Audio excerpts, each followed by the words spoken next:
Chris Griswold, your first storyteller.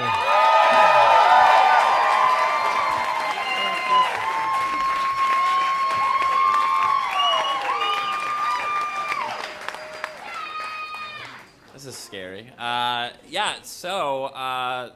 fits the theme. I worked with this amazing person named Daisy, and we were not going to be working together much longer, so we started hanging out, and we were going to wingman for each other. We were going to just introduce each other to other people in the bar. We'd both gotten out of these long-term relationships that had just fallen apart, as they frequently do, and we just went to a bar and we were going to introduce each other to other people, but we just kept talking and we went home that night together.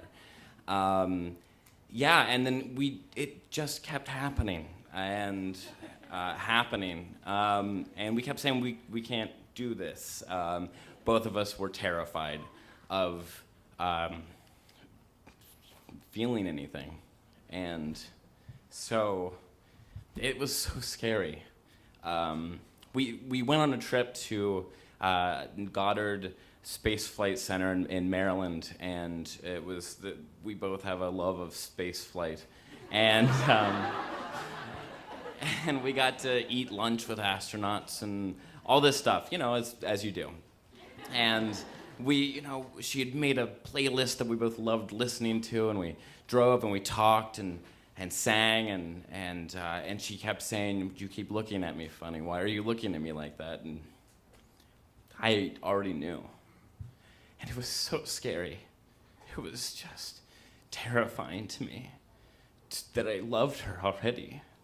I'd worked with her for a year and a half, and I respected her so much. I've never seen anyone throw someone out of a comedy theater the way that she did.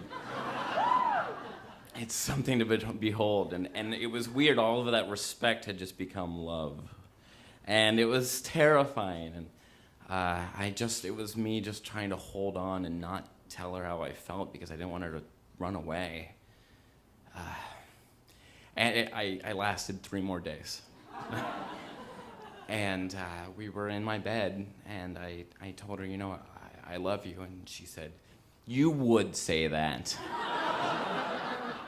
She was so mad. And she said, "Why would you do that?" And I said, "Well, because it's how I feel. I can't hide that. I have to be true to who I am, and I have to tell you. And I know this might make you go away, but it wouldn't be right not to tell you." And we kept seeing each other, and she kept letting me say it. And it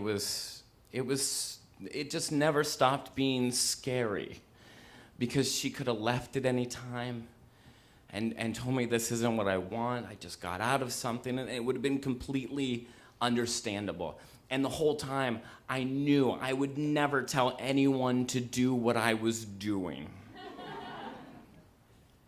And months went by.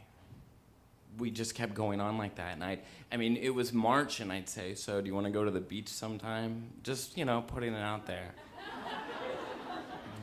And she couldn't, and that's fine. I understood. And I kept going. We just kept spending time together. She got out of a relationship where she was living with someone, and every week or so I'd move her to someone else's couch, and we just spent time together. And I loved her so much. And it was the beginning of July, and we were at a party, and she said, "I love you," for the first time.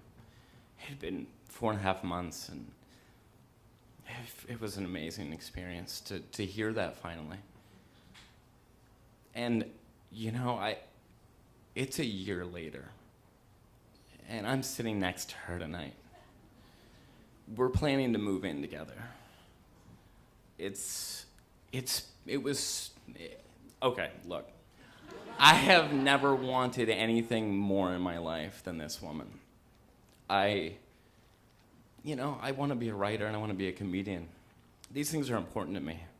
but nothing has made me feel more alive, more like myself, and more like that's a valuable thing than this person. And as much as a year ago I'd tell you, don't do what I did, if you find something that makes you feel like that, no matter what it is, go after it. And don't push. Just let time pass while you pursue what you want. Because it worked out. It worked out for me. And so I say go for it. That's it.